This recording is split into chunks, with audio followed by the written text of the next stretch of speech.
night may be long and the dark may be deep, but the answers are there to be found. Whether it's the normal, the abnormal, or the paranormal, you're in the right place. Let's go beyond reality. Anyway, we have a really interesting show tonight because we've got a couple of things going on. In the first part of the show, we're going to be talking to a couple of people from a group called Spectrewaves Paranormal. Don Archer and Laynee Loy. They'll talk about their investigations, including one they're really, really proud of, which is called the McPike Mansion. So we're going to talk to them in the first hour of the show about those investigations. And then in the second hour of the program, we are going to go and talk to Rebecca Williamson, who is the owner of the Cambre House. This is the introduction of our new feature, which we'll do every Wednesday night from this point on, called History Behind the Haunt. And the idea is to look at locations that have a reputation for being haunted and understand what the history of the location is. You know, and on the paranormal reality TV shows, we often learn a lot about the paranormal part of a location. And we get a touch of the history, but we don't get to delve into really what makes this place unique. Why is this particular building standing here to begin with? Who built it? Why'd they build it? What makes it interesting? Why is it unique?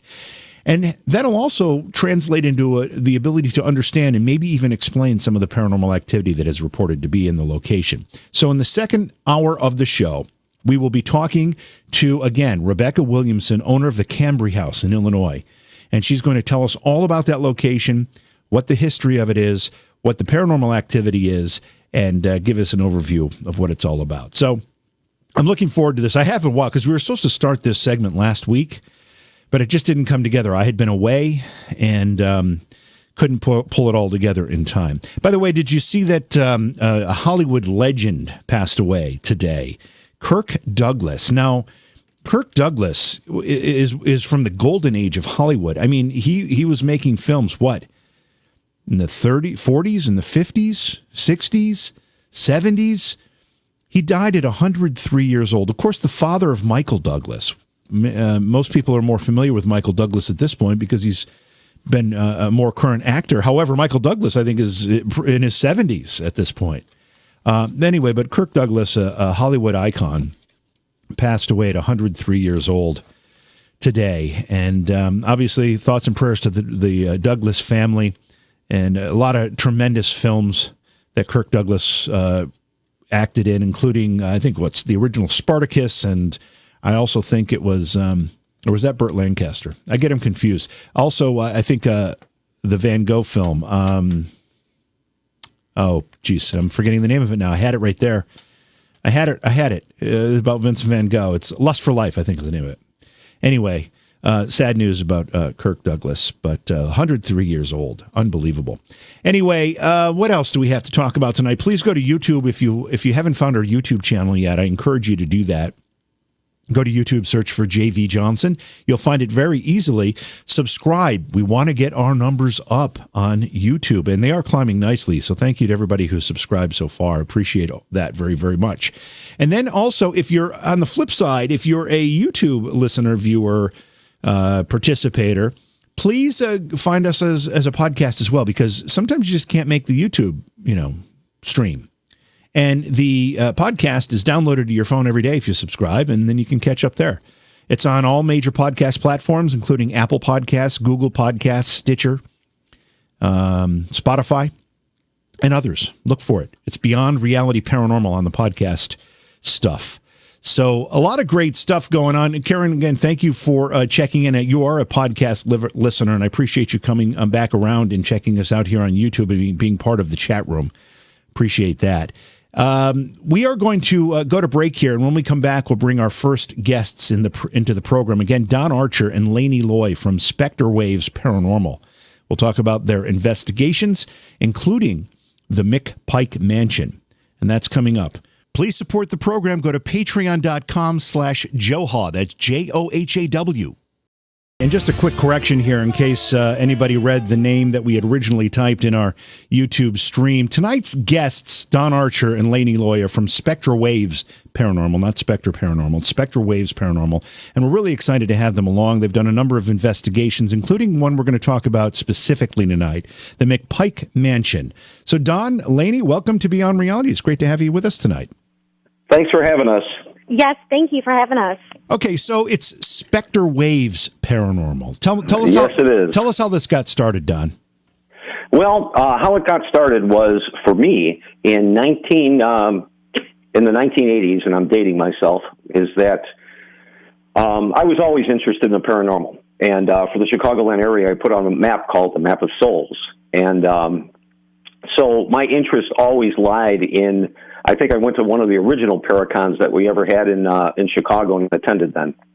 So what ended up happening was that after I had met Laynee, which is a number of years ago, is that Laynee had talked to me about experiences that she had as a little girl in a house. So we decided I used to watch the paranormal shows like Ghost Hunters, like Ghost Adventures, and I had seen some blog reports. I had never done a formal paranormal investigation. This goes back to probably 2013, 12, somewhere around there. And I had never done a formal investigation, although, I had interest in it. So I saw a blog site that said most of these things on the shows were faked.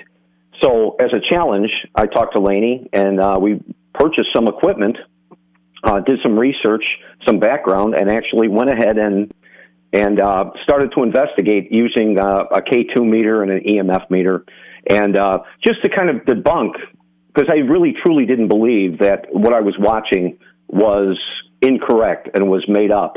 And really, from the first investigation, we actually caught evidence.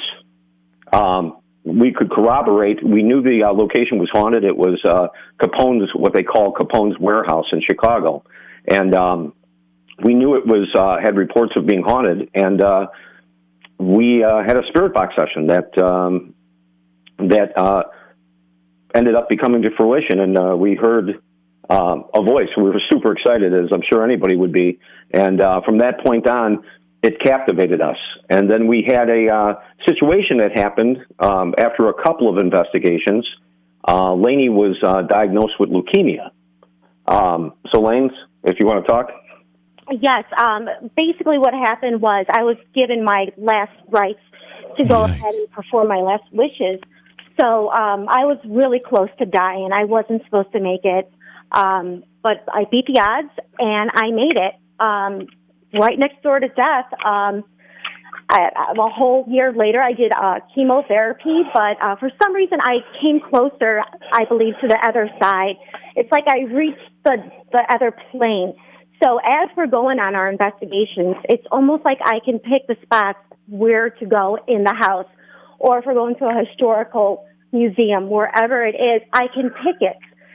And Don, you've noticed that too, haven't you? Yeah, hold on, guys. And so Laynee has become a lot more sensitive. Don, can you hear me? Since her cancer diagnosis and remission. Don, can you hear me? Yeah. Hold on. I just want to back you up a little bit. We're covering a lot of ground in a hurry, and I want to back it up a little bit. Sure. You said that, Don, that you were interested in the paranormal actually during the 80s, and there really wasn't a lot of paranormal television going on in the 80s. And you said you went to your first Paracon. Was it back in the 80s that you went to a Paracon? Yeah, it was. It was at the Oak Park Arms Hotel in Oak Park, Illinois. Wow. And when I was selling the Map of Souls, they really didn't call it a Paracon at the time. Sure. But I was selling this Map of Souls that me and some friends from high school put together for Halloween that year, and we thought we'd be entrepreneurial, and we'd make a map and show locations and show the brief histories behind those locations regarding ghosts. So we'd gotten a booth, just like you do in normal Paracons now. Right. They had little tables that you could rent, and they had a few guest speakers, one of which he's since passed away, was Richard Crowe. And he was the foremost paranormal guy, I guess, for the Chicagoland area. He used to always go on WIND at the time, on AM with Eddie Schwartz, and I think Eddie Schwartz has since passed too.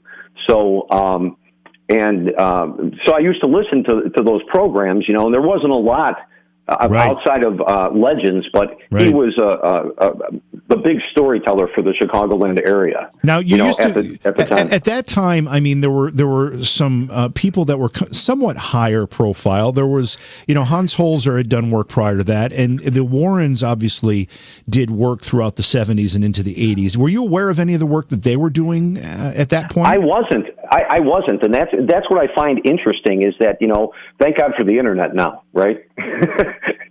You know, and sharing of information but yeah, and I don't think there was any references that were even made during that ghost exposition. I really did think they called it a ghost exposition, but now that I think about it, it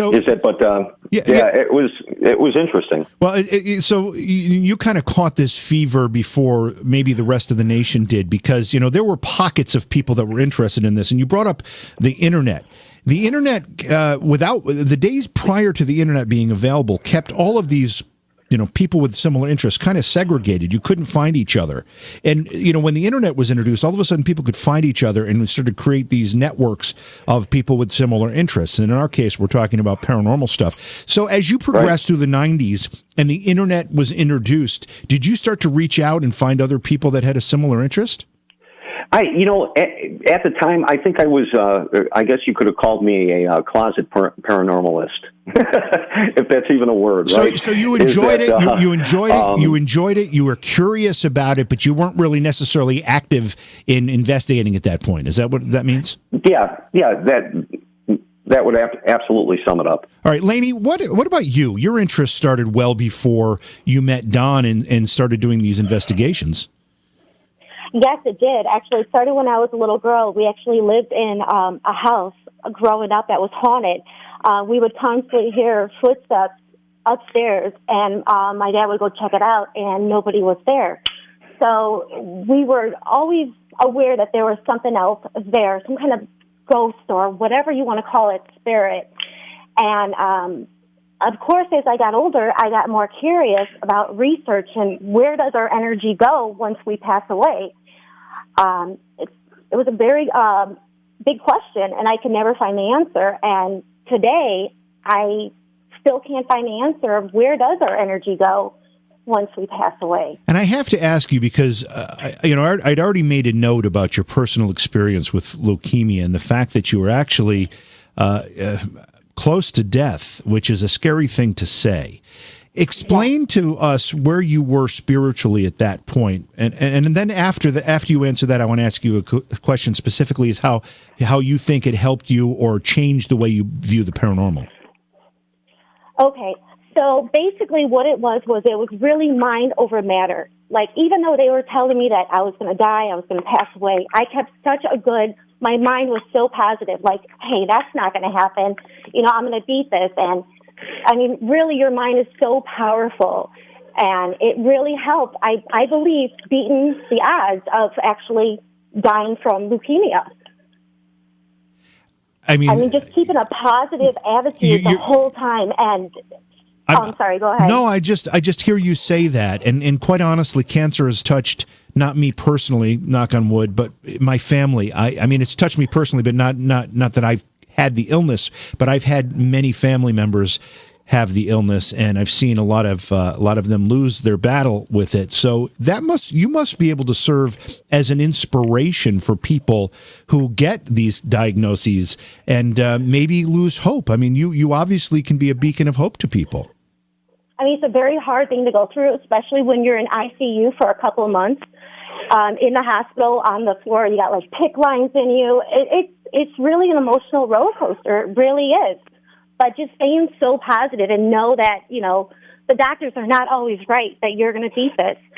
And being so close to the death plane is where I think I am able to connect more so with the other side, whether it be in a different dimension, parallel universe, what we can't see that's really there.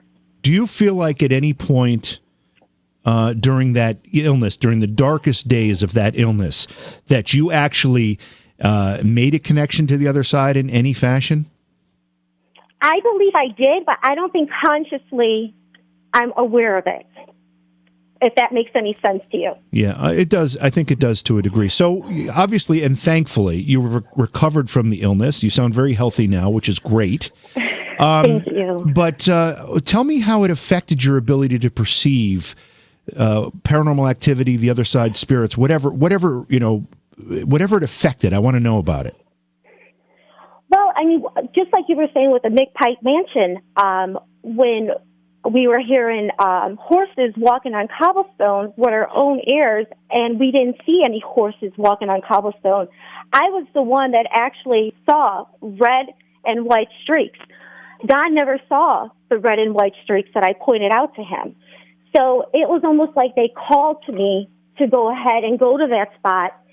And when we were at McPike Mansion, being on the porch, I went to the spot because I thought somebody was touching our equipment. I wasn't sure. I saw something, and so you're going to assume it's either a person with a flashlight or something.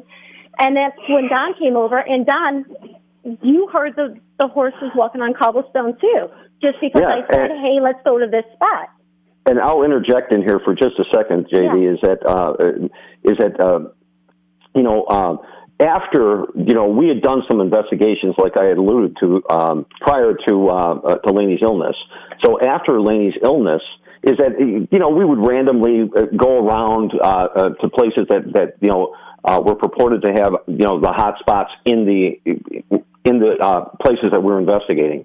And afterwards, after Layney, fully recovered, and we decided to start doing this again, is that instantly things had changed from my perspective with investigating with Layney. Is that she would pick spots that the homeowners or that the people who control the property never talked about, and we would garnish evidence more so than evidence that we would get in reported hot spots in the building. And so at first I thought maybe it was just coincidental. But then what really shook me was one of the investigations that we did at the Fowler Theater in Indiana is we asked the people not to tell us really much about the history, and then we come back and try to corroborate what or explain what our experiences were and what we caught, and then we kind of corroborate with them what they know or what they've heard, and I think that's an interesting approach than to be told exactly what the experiences are, and then you're kind of looking for it. So it kind of leads you, I think, a little bit. So we try to do it in a different approach, and at the Fowler Theater, Layney had come out, and we had talked to the gentleman that was hosting it, and Layney had said, "Listen, did anybody get hung behind the screen?" And that was really an epic moment for me. I was stunned. She didn't even bring it up to me. Wow. And he confirmed it. He confirmed the hanging. So he said yes. He goes, absolutely. He says there's reports of somebody that a stagehand that hung himself behind where the back part of the screen is now. So from that standpoint, so now guess what? I know we always say that we listen to our significant others, is that, but in cases of paranormal investigation, I listen to significant others. I can tell you that. Let me ask you though, Don, before you really started to investigate, now, if I read the information right here, Layney, you were diagnosed with leukemia in 2014. Is that right? That's correct. And the two of you actually got married later that year, or at least engaged later that year. But at what point did you start investigating, before or after the leukemia diagnosis and the illness? We started investigating. We did a few investigations prior to the leukemia diagnosis. Okay, so it was probably it was about 2013. Okay, so you did some investigations. So you've got a baseline to work with. You've done some investigations. Layney gets this terrible news, this horrible diagnosis, but she beats the odds. She kind of has a brush with death here, comes out of it healthy, but has a new sensitivity. Did you, Don, see the difference from those original investigations to what you now were working with when you were working with Layney after that horrible illness and her new sensitivities? Yes, absolutely. Is that, and it was a marked difference. Laynee, did it scare you, Laynee, or frighten you, or startle you, or concern you when all of a sudden you started to have new sensations about all of this, and when you were able to determine maybe where the activity was because you had this new sensitivity? Did that frighten you at all? No, not at all. I'm very intrigued. And what you said, to go back to what happened, it wasn't the news that I got. I was actually cooking dinner one day, and I went into a grand mal seizure. Oh, wow. And I hit my head. So, and then I was unresponsive for quite a while, but luckily Don was here, so he was able to, keep my head up because it was a grand mal seizure, and blood was spewing out of my nose and just like everywhere. So when I got out of that, what was I, Don? I was a little combative, you said? So that right, yeah, confused, right. Yeah, it was, I still don't know why I felt that, but then things started going back to normal. Being on investigation, sometimes you do feel kind of like, something sort of like that you can't explain why you feel the way you do. Hopefully that makes some sense. Yeah, it does. I guess I'm just trying to determine what your reaction was to that. Now, and the reason I asked the question is we've had many people on the program that have had near-death experiences or out-of-body experiences, and very, very frequently, or if I even take this a step further, we've had people with psychic abilities on the program, and very often their story starts with, I didn't notice I had any of this stuff, and then I was in a car accident, and I actually had an out-of-body experience, and when I came out of that, I had all these sensitivities, and it was confusing for a while. And I'm wondering if you had any of that confusion or any of that, kind of trying to figure it out, period. Now, I do want to say I really didn't, because when I was first born, I actually had the umbilical cord wrapped around my neck twice. Oh. So when I came out, I was pretty much dead, and there was no cry or anything. The doctors took quite a while to revive me. So, jeez, you've had it rough since day one, boy. You're a real fighter. It's like death is knocking at my door. Yeah, you are a real fighter. Don, tell me about the McPike Mansion. What's unique about it? Well, is that it's purported to be one of the most haunted mansions in the country. When we went there, we were very excited because we thought, wow, this will be a nice investigation.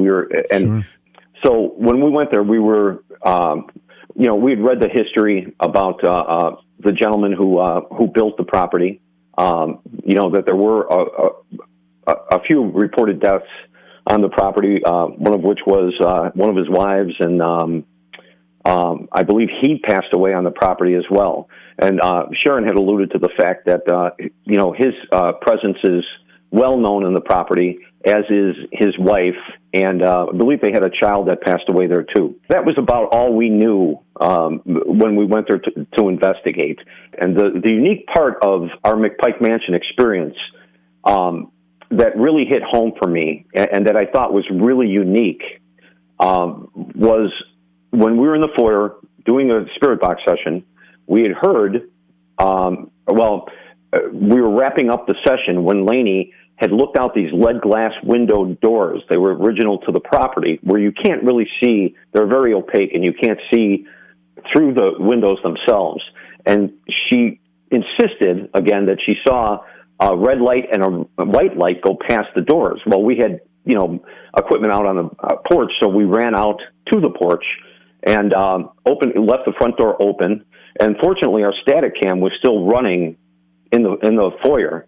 And that's when we both, with our own ears, heard the horse sounds. It was a distinct horse and carriage sound coming from in front of the property. Now, Sharon had alluded to the fact that Ghost Adventures had been there a month and a half prior to us being there. Mm-hmm.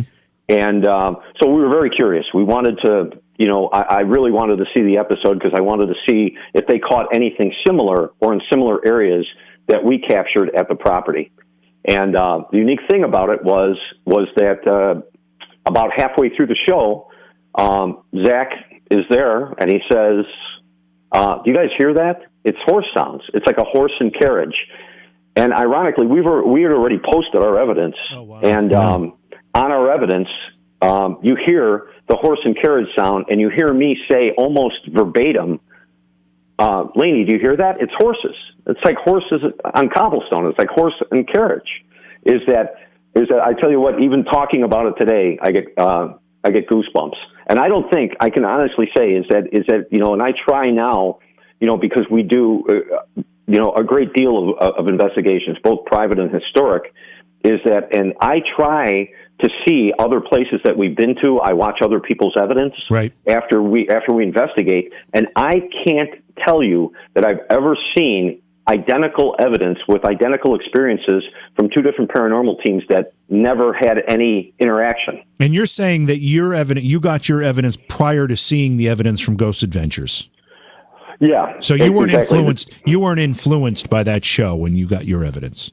No, and so because we were there in August of 2018. First of all, our understanding they were there July of 2018. Yeah, one of the things I haven't even asked yet is where all this is taking place. Where is the McPike Mansion? Where is it located? McPike Mansion is Alton, Illinois. Illinois. Okay. Yeah, so it's a few miles off from the Illinois-Missouri border by St. Louis.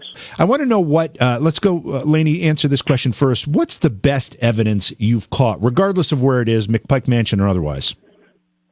I think it was just recently, this past weekend, at a private residence in Kankakee, Illinois. The family was, over the years, they lived there for about 14 years, and their health was declining tremendously to the point they were getting hospitalized. And they actually were moving, and we were called in so they can get the final answers as to what was in there causing their health illness. And they would always experience paranormal stuff going on, lights going on and off, along with their health declining. Lainey, you saying? Hold on, Lainey. Are you saying that they had some paranormal activity that was actually affecting their health? Yes. What type of symptoms were they having with their health? Oh my God. She had knee replacements. After her knee replacement, the woman fell down. Let's see, what happened with the guy? He couldn't really breathe. He started walking with an oxygen tank. She had shoulder surgery. The little kid that was living there, they actually saw him. He was unresponsive one day, and he was turning blue. They actually said also, when he was a little boy, he just disappeared. They couldn't find him anywhere in the house. And then they looked everywhere, and finally he just showed up. When your children go missing, that's really scary. Don, that's he was just a little boy. Yeah, Don, that's other than the breathing problems, the other things that Lainey just described almost sound like injury as opposed to health issues. What are your thoughts on? So, if a woman falls down after a knee replacement, and was she pushed? And if a boy is unresponsive, was he harmed by some of this paranormal activity directly? Is it? And that was the question, and that's what really came to pose with us. That they always felt that it was oppressive. And I will say this is that fortunately the family has moved out completely. And we just followed up with them recently to see how they were doing, and they sound better. Mm-hmm. They're more. They report the fact that they're not fighting as much between themselves. You mean they're not fighting amongst themselves? Is that what you mean? Right. Yeah. Right. What did They're not so negative. Okay, so did you investigate the property before they moved out? No, they called us. They were in the process of, they only had a few items left in the house, so they still had keys to the house. And they wanted to find out if it was they themselves that were, just going through a bad stretch of time and health issues, right. But they truly believed that they thought it was the house, that they thought that at that point, that's really why they made the impetus to move and get out of the house. So, and fortunately for them, we went there and it was even though it's fresh in our minds, it was pretty prolific. I mean, we caught a lot of things. We do a lot of SLS, and I know it's another controversial piece of a paranormal toolbox, but we do a lot of SLS portions of the investigation, and we were actually shocked. Usually, you'll get random figures from time to time, some of which you can debunk. Explain to our listeners what SLS is, just so everybody's on the same page here. Oh, okay, yeah, thanks. Is that so? We caught an extensive amount of figures, unexplained, and that was up in the master bedroom, which is where the husband and wife resided. Through the course of the 14 years that they were in there. And one of the odd things on this investigation, now I know it's never happened to us before, and I digress back to the spirit box. We were doing a spirit box session down in the what would be the living room, and we ended up getting in the responses going back and forth. They actually said my name, my full name. Wow. And when I reviewed the evidence and went back, we thought we heard it when we were there. And I went back, and there was even a follow-up question saying, "I need you, Don." And that's that's the first time I've had my name called out. Sure. But that is not the first time that we've had dialogue through the spirit box, and I mean sentient dialogue, not just random yeses and nos and, arbitrary things that you think you hear. And I try to make it a point that any evidence that we put up, that we post to the public, that I go through that evidence, with headphones. I reanalyze the audio tracks to make sure that what I think I'm hearing, if I don't know what it is, I won't put it up, is really what the point is. But, yeah. But I think we corroborated there was some kind of oppressive, entity in there. Is that I don't think it was a dangerous entity, but I think it was definitely oppressive, because usually on investigations, you get tired after you do hours upon hours upon hours of focus and investigating. But I can honestly say is that we left there, and I've never been physically drained like that. I could have fallen asleep in the car on the way home. Well, you said it wasn't, I don't remember what word you used, if it was dangerous or not, but if a boy is turning blue and somebody's being maybe pushed down, I'd say that there might be a little bit of a danger there. Lainey, did you determine, given your sensitivities, did you get a sense that there might be something very sinister at play there?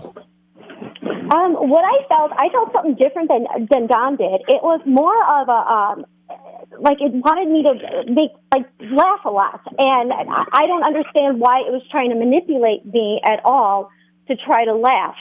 I don't know. The feeling I got, it was not a good feeling. It was definitely very, very draining, that they want to just drain the energy out of somebody. Yeah. It was not good at all. I tried putting my finger on it.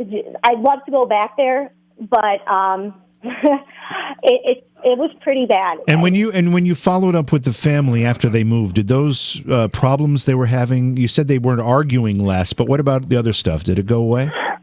Is that he has since not used his oxygen tank, and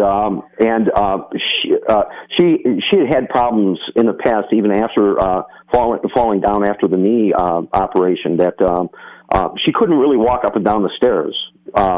It was really labor intensive for her to get up and down stairs, and now she's walking up and down stairs. And so, I can't even express how happy they are that they're not in that property anymore. Yeah. There have been a lot of theories that have come forth in the last few years about what ghosts actually are. For a very, very long time, I think the only real prevailing theory was that these are spirits of the dead. But now there are people starting to talk about parallel dimensions and maybe even an ET connection, maybe time travel.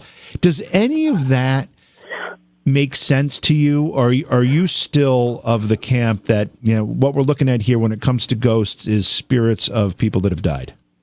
No, and I'm surprised that you actually said that, is because Lainey and I have been having this conversation probably for the past 2 years now.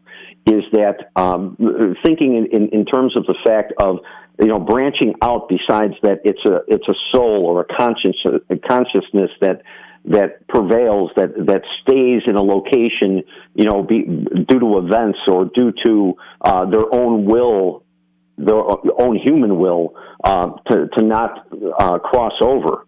But from a parallel universe standpoint, we've talked about it a lot. That it could be basically, you hear people talk about portals a lot in different locations. Like they believe that the portal is access to a different realm. Well, some people believe that portal is an access to spiritual realm.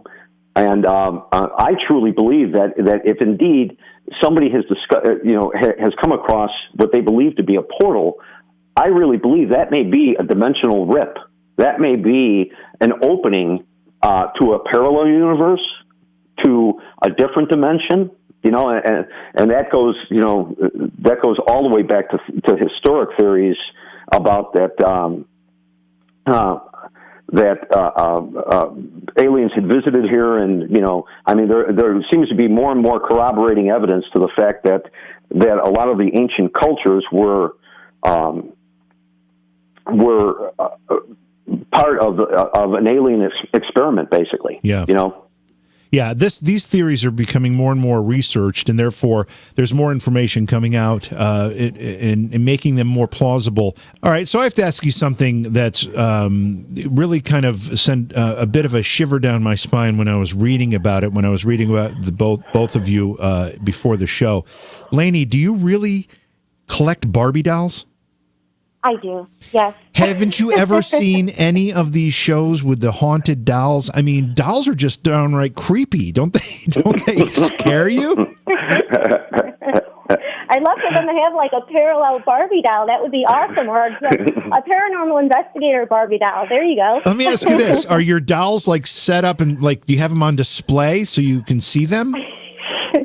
No, currently I do not. Okay. I did before, but currently I do not. All right, unfortunately, right now they're in storage. Okay, so Don, you don't have to worry about like walking through the house and those eyes following you as you're walking along, right? You're okay with that. No, so Lainey, to make up for the fact that her collection is in storage right now, is that Lainey has superseded those with getting. I don't know if you're familiar with these dolls called fugglers. But, I have no idea what that is. It sounds a little naughty. What is that?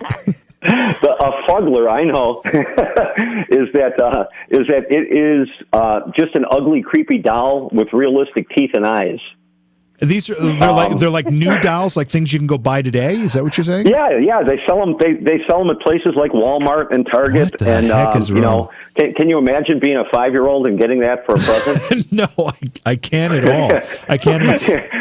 Is that they are, and they're not creepy in the sense of what you would think. They're just creepy ugly, which I think is even worse. Hence the word fuggler. It's even worse. But Don, I got to say that in reading about your hobbies and stuff, you're a man after my heart. You're a bass player. I'm a bass player as well. Are you? It seems like all of us. I was in radio in the 90s. So it seems like everybody I hire ends up playing bass. I've had more bass players work for me.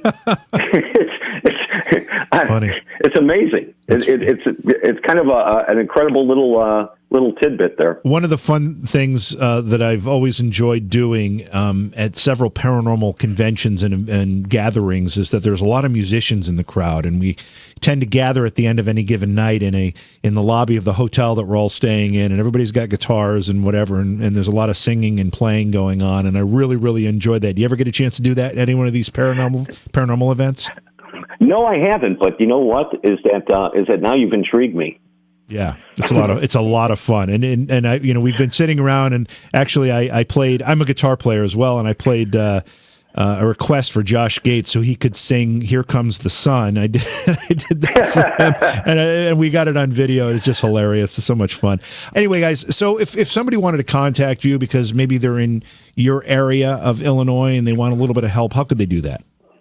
Well, they can write us anytime on spectrewaves@gmail.com, and we're always responsive. We're always on there. And I think that's the best way to do it. And I will put out there that any evidence that we discussed today, please feel free to check out our YouTube channel, Spectrewaves, because we like to repeat it twice. Just to put it over the edge, is that check out some of our evidence. They're not super long videos, and maybe you'll get some insight into things. But we welcome anybody's responses. Anything that anybody would like to know about us, or even if they want to contact us for a paranormal investigation, we'd be happy to reach back out to them.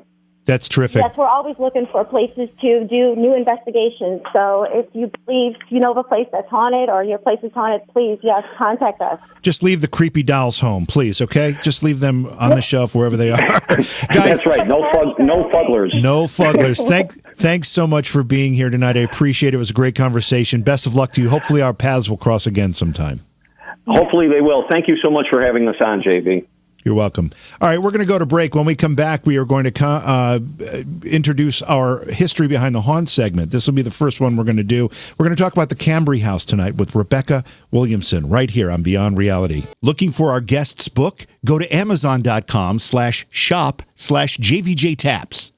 We're excited tonight because actually this is the launch of a new feature on the show that we've been talking about for a long time. The feature is called History Behind the Haunt, and we're going to take a look at various locations with a haunted reputation or haunted reports or just a really fascinating history that lends itself to the paranormal. And we're going to examine them a little bit more closely and try to understand what the history provides to the paranormal story. We're going to talk about the haunt. We're going to talk about the ghostly activity, if that's what it is. We're going to do all that as well. But more importantly to us during this particular segment is going to be the history of the location. And tonight, we're talking with Rebecca Williamson. Rebecca is the owner of the Cambre House in Illinois. Rebecca, welcome to the program. Great to have you on. Oh, it's great to be here, JV. So let's talk about the Cambre House. First of all, we're going to get into some details as our discussion goes on, but give me like a paragraph description of what the Cambre House is all about. Sure. So the Cambre House was built in 1867 by Adolphe and Hortense Cambre. They were French immigrants who came to Illinois around the 1850s, and then they bought this property around 1860 and built the house in 1867. So the house has been in the Cambre family for 4 generations. It was sold in 1979 to my grandparents. So it's only had 2 owners. It's never been significantly remodeled at all. Running water. My grandparents put running water in the house in the early 80s. But other than that, it hasn't really been remodeled at all. Did your grandparents buy the home as a primary residence? Did they live there, and that was their intention when they bought it? No, that was not their intention when they bought it.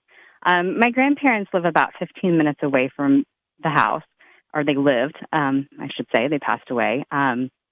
But they bought the house with the intention of preserving the history of the home. My grandmother came there. It was an apple orchard from the 1850s until the 1950s. And my grandmother, when she was little, had gone there to pick apples. And so she had some really fond memories of being there at the apple orchard. And when the house went up for auction in 1979, she talked my grandfather into going to see it because she really wanted to see it again. And it was exactly the way she remembered it when she was a little girl. I mean, how many places can you say that about? Right. And you go back as an adult to places and have it be exactly the same. My grandparents, they loved history and they loved antiques. So this house was an extension of that love. They bought it with the intention of preserving the history and preserving the home the way it was. And the history, as far as they knew it, in addition to your grandmother having experiences there as a child in the apple orchard, was there something else that piqued their interest and their curiosity? Is there something notorious about the property? Well, the Cambres were Icarian. So you probably don't know who the Icarians were. You know what, Rebecca? I don't know what the Icarians are or were. So why don't you tell us what they are? Not Many people do. So the Icarians were a group that was formed out of the French Revolution. Etienne Cabet wrote this Voyage in Icary that was the perfect utopian society. So a large group from France came to Nauvoo, Illinois, to form their perfect utopian community called the Icarians. So Adolphe Cambre came as part of that Icarian group, and he stayed with the society for a little bit, and then he left. Most of the Icarians, utopian societies and stuff, they kind of don't stay very long in that group. Right. So after he left, then he built the house. So the Cambre House is considered an example of Icarian architecture. Oh, okay. And is one of the only examples remaining of Icarian architecture.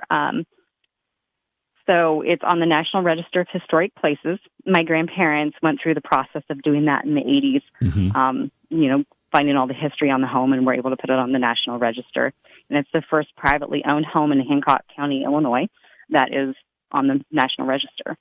And, you helped me out, too, because I was going to have to ask you how to pronounce the town, and you said it's Nauvoo. Nauvoo, yes. So I have that right, too. Is that an Indian word? Is that an Indian word, or is that some kind of distortion of a French word? I believe it's a Hebrew word. Oh, okay. The town of Nauvoo was founded by Joseph Smith, who is the founder of the Latter-day Saints religion. Right. And oddly enough, Joseph Smith created Nauvoo to be a utopian community as well. So that was his perfect society. And then, of course, I don't know if you know your Latter-day Saints history or not. Anyway, he was martyred shortly after founding this society and stuff. And then the Saints left and went to Salt Lake City, Utah. Yeah, it's funny. It's funny you mentioned that, just because I had recently watched a documentary series on Netflix called The West. And one of the episodes, it's like 10 episodes of the American history of the expansion to the West. And one of the episodes focuses on the Latter-day Saints. And it talks about the story you just told. And I didn't remember the name of the town or how it worked, but I do remember Joseph Smith moving to Illinois and starting a community. And then after that, they went to Utah and to try to be independent. So, yeah, I do remember some of that. Right. So Nauvoo, after the Saints left Nauvoo, then this other utopian society came in, bought all the property, and created their Icarian society there. So the Latter-day Saints have taken downtown Nauvoo and recreated it to the 1840s. So today you can go to Nauvoo just like it was in the 1840s. Oh, wow. Now, is there something unique about that geography that makes it so attractive to people trying to create a utopian society? Well, I don't know exactly, but it seems to happen. It was settled by the Indians as well. So Nauvoo was also called Quashquema.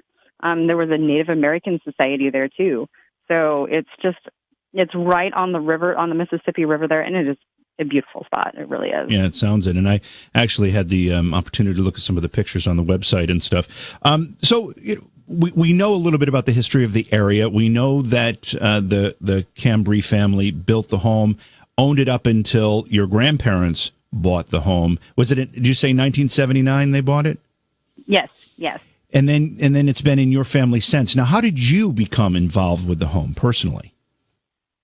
Well, it's always been a part of my life. So my grandparents, they never lived there, but we had a lot of family activities out there. Easter, birthdays, family gatherings. We had all these things out there. And my grandparents had craft shows there every fall. They would have these huge craft shows in the 80s, which was a very popular time for craft shows, Yeah. And huge gatherings. We had a lot of fun out there. So it's been part of my life a long time. And so after my grandparents passed, they were kind of discussing what they're going to do with this property.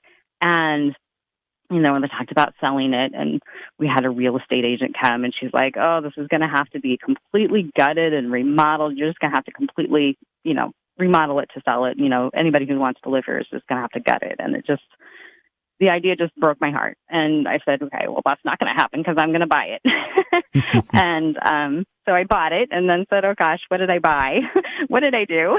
And so I did a lot of research into the history of the home and trying to figure out. I knew it was on the National Register, and I kind of had a faint idea. And so I did a lot of research trying to figure out who the Cambres were, why it was important, and just fascinating. So as a child, having family gatherings at this property, although your grandparents didn't live there, did you ever get an opportunity to spend the night there as a child?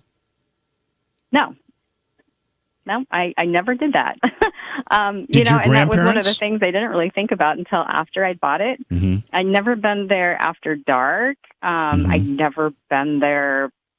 I never spent the night. I didn't really think about that because my grandparents lived just 15 minutes away. So when it got dark, it was time to go to Grandma and Granddad's. We just went there. Right. We spent the night with them. Did your grandparents ever spend the night there?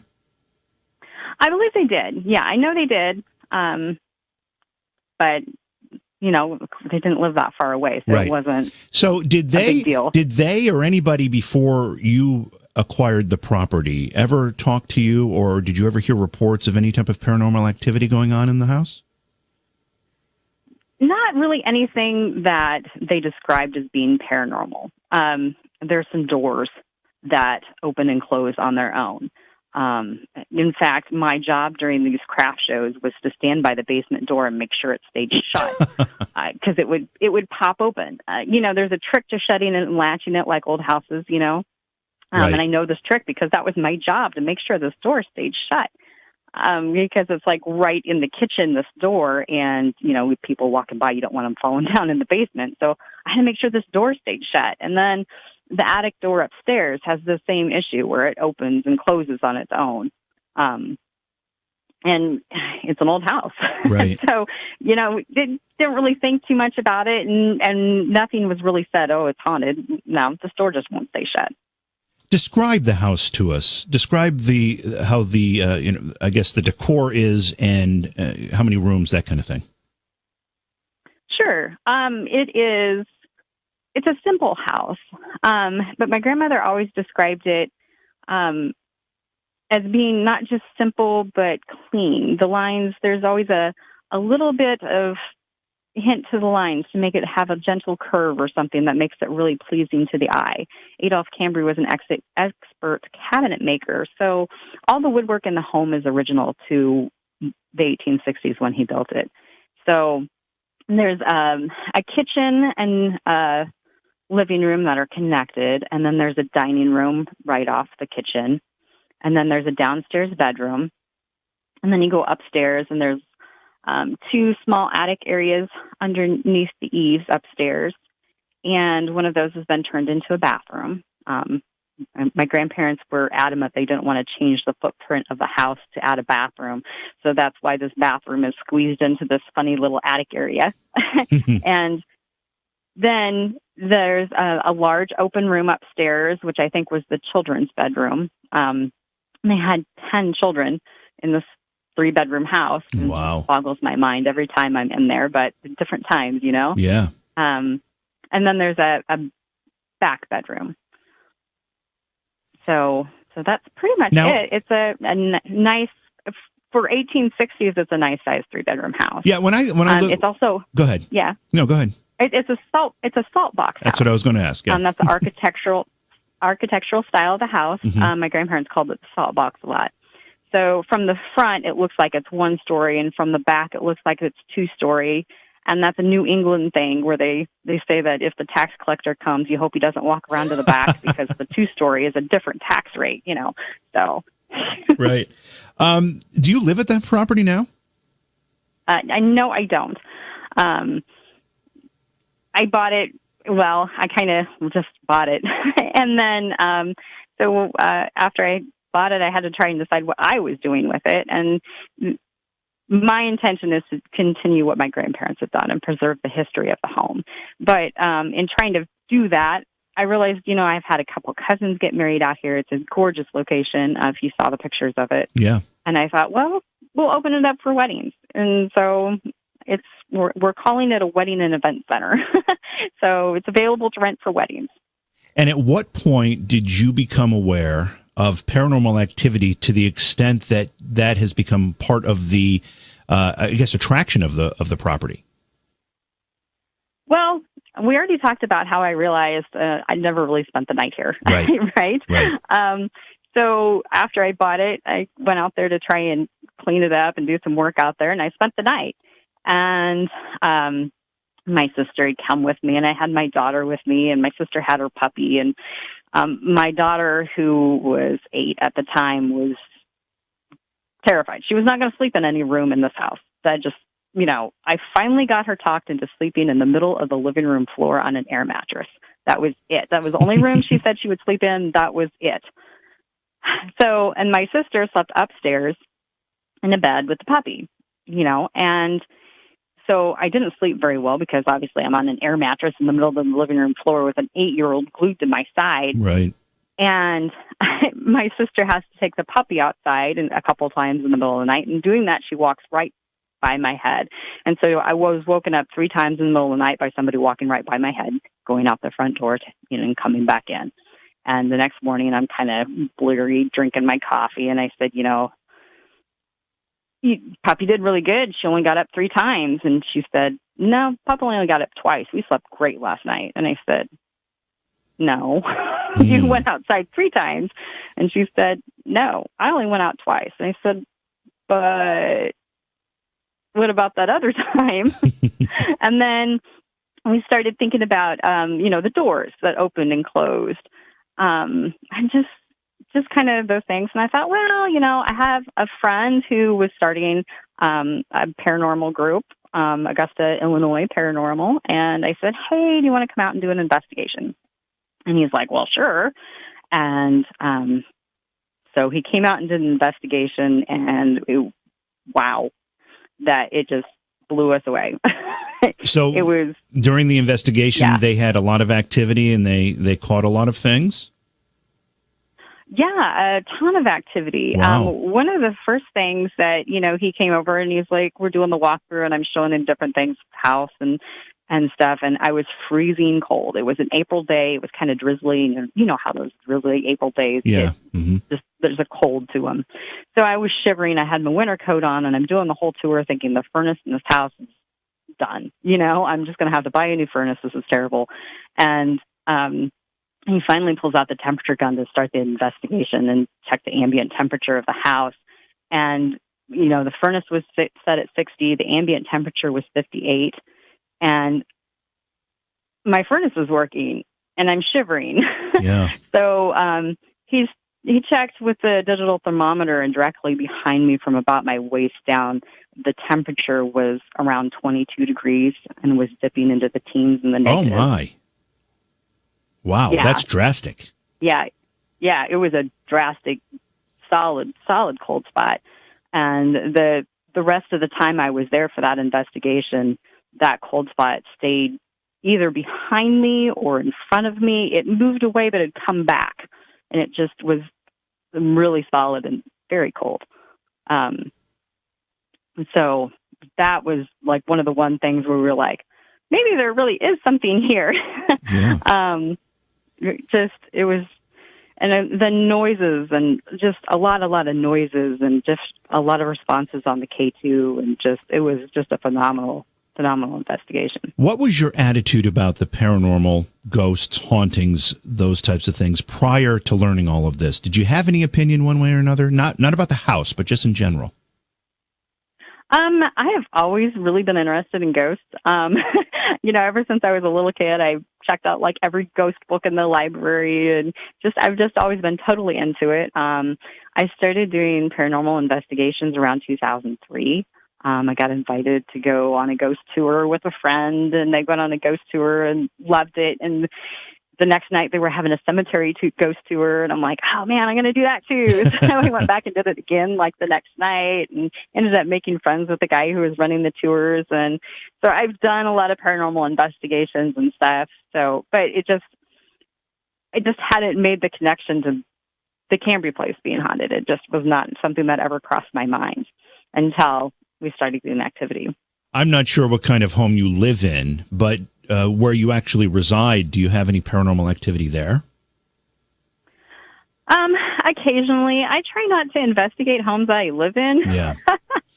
But yeah, I live in an older home that I've got a back door that opens and closes when it wants to. Yeah, I'm trying to determine because sometimes it's not the home, it's the person. And, if you've had activity at your residence and then you have activity at the Cambre House, some of that activity may be related directly to you, whether it's a spirit that wants to be next to you. And the way you described this cold spot being next to you, right, and leaving and coming back to you, made me curious as to whether or not you are the reason that some of this activity is occurring.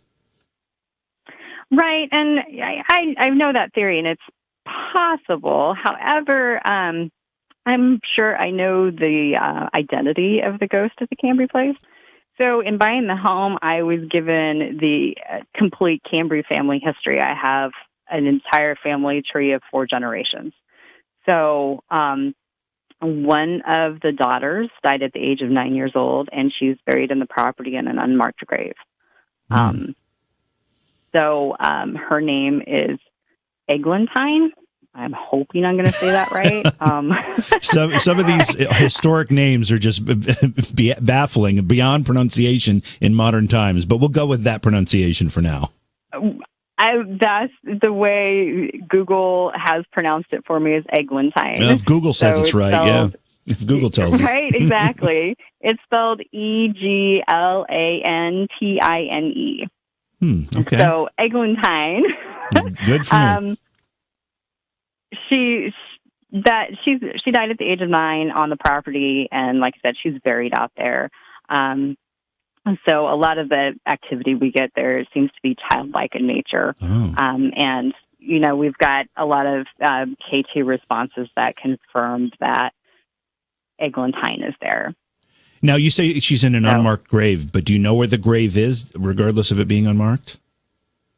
I don't. You don't, so it's just on the property. I'm still working on trying to figure that out. Yeah. I've got 30 acres out there, so it's like a needle in a haystack, and right, there's a lot of trees and stuff. I have some possible locations, but I'm not sure yet. Yeah, and you're not going to start digging. I mean, that's a little silly, so I would think. No. Yeah.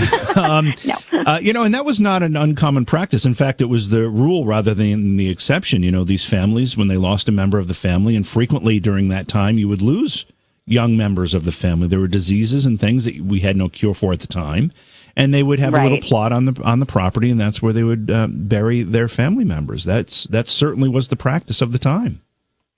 Yes, exactly. So she's buried there on the property, and a lot of times during investigations, there'll be a knock upstairs, and everybody will run and investigate the knock, and then there'll be a knock back downstairs, and everybody will run back downstairs, and you're playing hide and seek almost with her, and we've had a lot of fun doing investigations because she just is very playful. Do you ever think that, or do you think that ever the spirits of your grandparents revisit the home?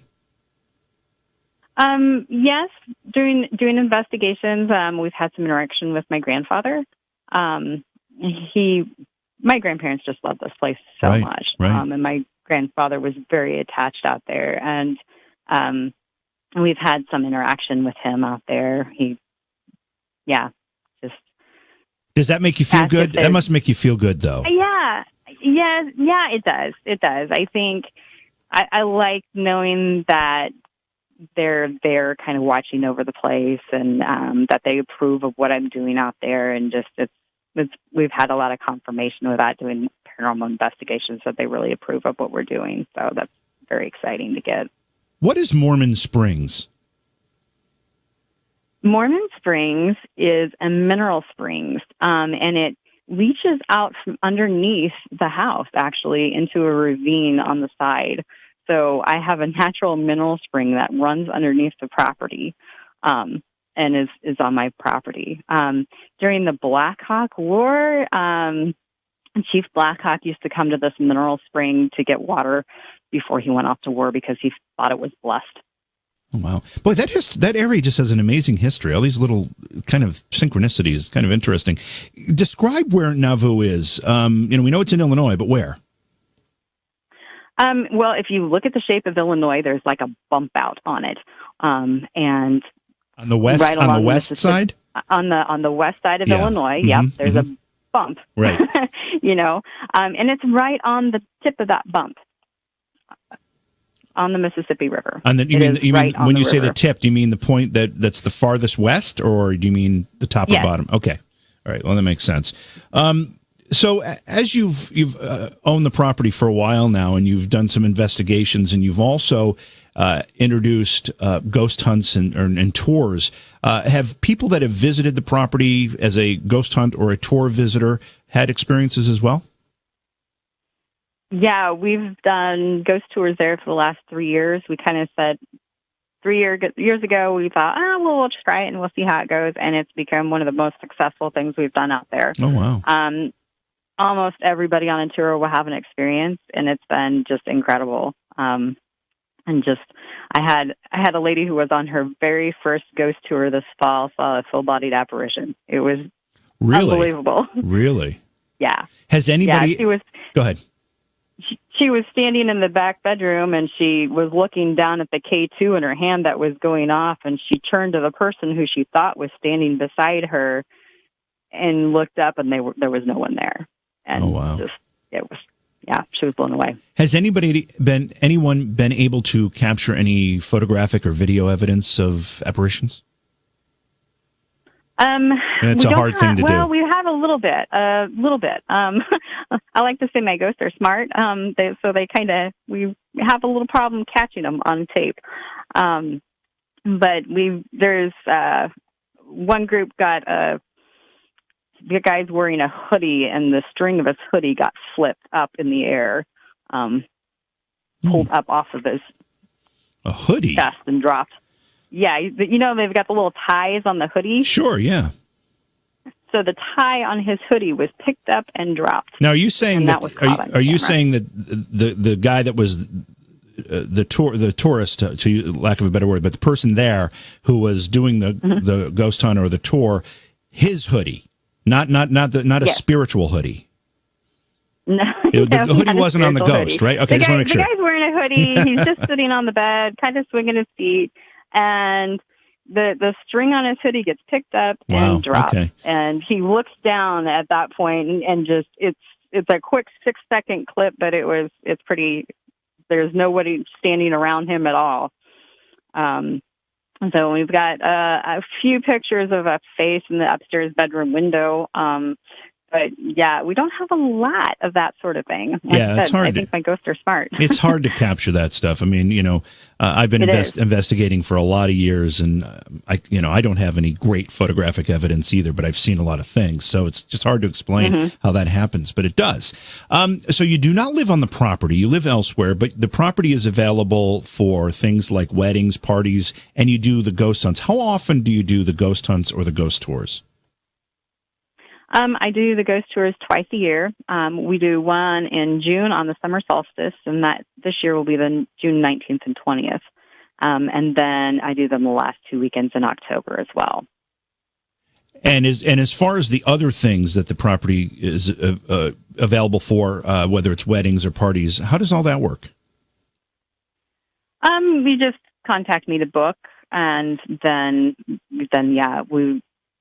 the wedding rental is usually like a 3-day rental, so you have time to set up for your wedding and then have the wedding and then tear down and stuff. And then as part of the wedding rental, you can stay in the home as well. Do you think that the Mormon or the Latter-day Saints history in the area somehow either lends an energy to what's happening there paranormally, or do you think that the place naturally, and I say the place, I mean the whole region, naturally has an energy, which is one of the reasons that has been chosen as a utopian site for other groups as well? Which came first, chicken or the egg here? Well, I will say that whole area is filled with limestone. There's a lot of limestone to that area. And then, of course, you've got the Mississippi River. Yeah. That area of the Mississippi was the Des Moines Rapids. So it was a rapid area that you couldn't get a boat through. The boats had to be taken out. And for, I think, like 20, 30 miles, everything had to be taken around this rapid area.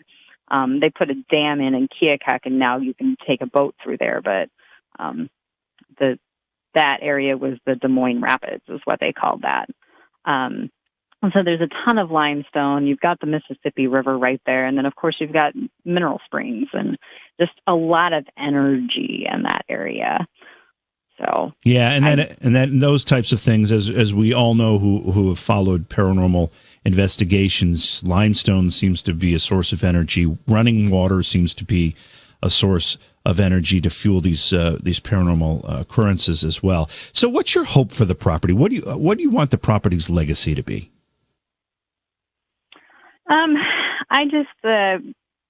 I want to share the history. There's just so much history here.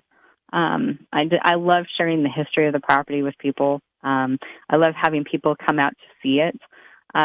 There's one thing that happens almost every single time, that when people come out, and that at some point during their visit, no matter what they're there for, they'll take a deep breath and they'll sigh and they'll say, "It's just so peaceful here." Every single person. People talk about places being dark and scary, haunted, and that's not what I have going on. It's just a peaceful, quiet place, and I have happy ghosts. It's a pleasant haunt. It's a pleasant haunt. Yes, exactly. All right, so I mentioned the website, but why don't you give it again? Let people know how they can learn more about the property, if they're interested in one of the ghost tours or ghost hunts, or if maybe they're interested in a wedding or other special occasion there. Sure. The website is simple, cambrehouse.com. It's spelled CAMBRE. So cambrehouse.com. I'm on Instagram, cambre.house. And then, of course, there's Facebook, too, Cambre House. So great. Rebecca, thank you so much for your time. Yes, thank you, JV. I really appreciate you taking the time to talk to me. Great luck with the property, and promise me that if you capture any like full-blown apparitions on video or still photography or whatever it happens to be, or you have another great story to tell people, that you'll let us know, because we'd love to have you back on and share that with us. Yes, I sure will. All right. Again, Rebecca Williamson, owner of the Cambre House in Nauvoo, Illinois. The website is Cambre House, spelled CAMBRE, cambrehouse.com. Beyond Reality Paranormal is hosted by J.V. Johnson and produced by Orion Palmer and Slick Eddie Edwards. Like us on Facebook and subscribe to our YouTube channel. Please consider supporting the program either through your podcast platform, click on the link in the description, or on Patreon at Joha Productions. If you'd like to be a guest on Beyond Reality Paranormal, or you have a recommendation for a guest, contact our producer, Slick Eddie Edwards. Eddie is spelled with a Y, at slickeddieedwards@gmail.com.